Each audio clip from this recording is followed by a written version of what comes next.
Hello, welcome to a quick video that's going to help you rebuild your wood store. This video is going to go through the contents of the box that you received.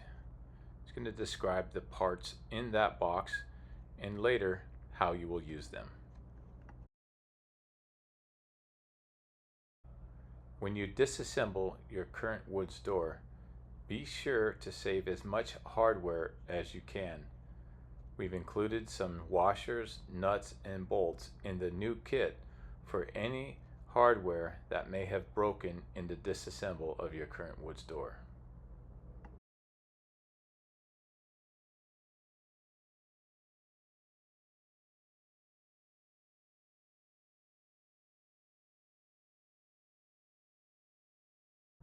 Let's start with building a solid wood door. First, place one of the 23/32 inch sheets of plywood on a flat surface. Apply wood glue liberally to the surface. This wood glue will help bond the 3 sheets of plywood that make up the wood door.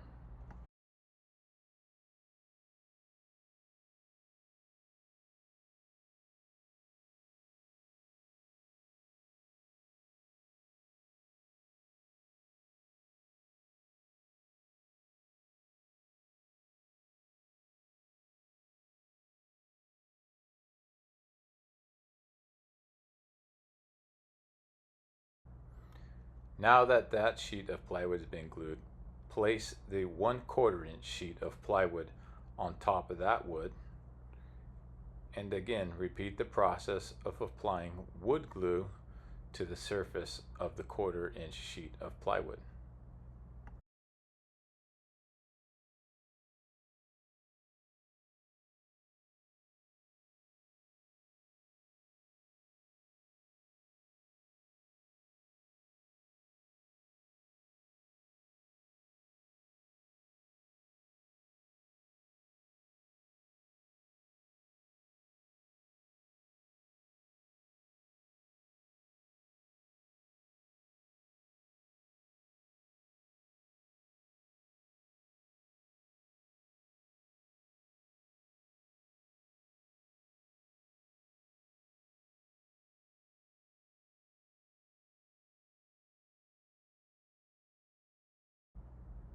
The next step is to place the other 23/32 inch sheet of plywood on top of the glued 1/4 inch sheet of plywood. Make sure to line up all the corners prior to screwing these sheets together.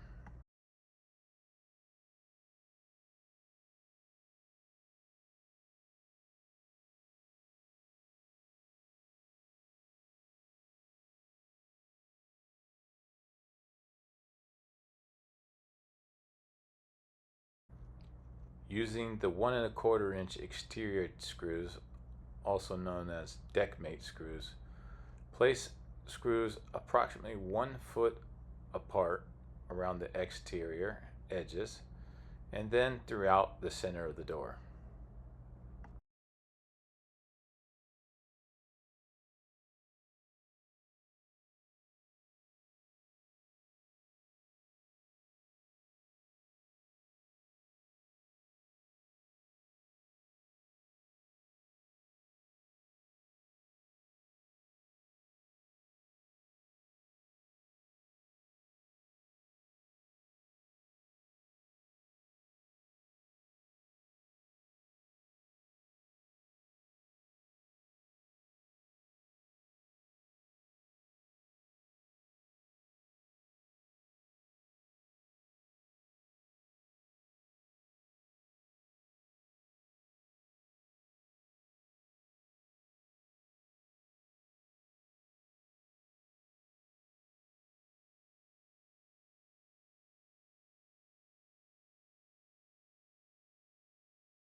Once the top of the door is screwed together, you're going to flip the door over and repeat the process on the bottom.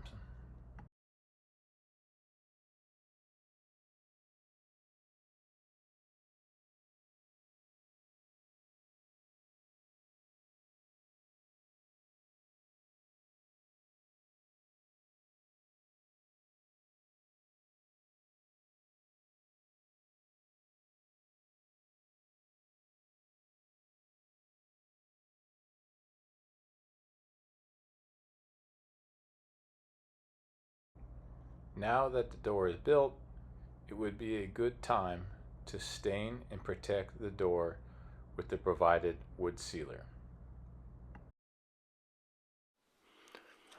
Hello, and thank you for your purchase of the Woods Forcible Entry Door Kit. Here is your video for Woods Forcible Door Build Out. We're going to start off coming into it with the base. Basically, you have the build out list that has been sent to either the chief or whoever made the purchase. You're going to cut the base appropriately, and then you're going to connect and make the base support legs to the base, and you're going to center it on your base. And you're going to start basically measuring your holes and everything, and then you're going to drill out your holes. Once you've got it in place and you're drilling out your holes, after you drill them out, you're going to take everything off the top and you're going to insert the shoulder bolts that are dictated right here.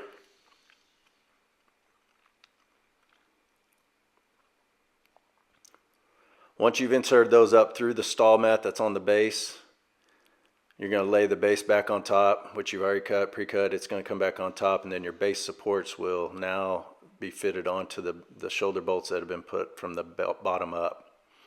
Once we get this back on, we're going to kind of take a second. We're going to flip it back over because the stall mat on the underside is going to be pretty floppy, and if you leave it without securing the bottom stall mat, it will have the potential to catch on things as you're moving it around or in and out of trailers or whatever else, and it'll catch, tear, and then you're going to be having to redo it. So we might as well secure it while we have the chance here. So we're going to flip the whole base over with the base support legs that are on. We're going to take in, you'll see that it's 1.25 inch screws that we're just going to tap in all the way around the perimeter throughout the middle. There's no really set pattern or anything. You just want to make sure that the stall mat is secured. You could also, if you wanted to, use some wood glue or any type of other adhesive if you want to kind of glue the stall mat to the wood as well. So once we get through that, we're back over and we're getting our base connected in between our base supports. There's the 4 bolts that you have in your bolt kit. Once those are secured in, you just get them where they're nice and tight. We're going to start on the uprights that we'll be bringing in.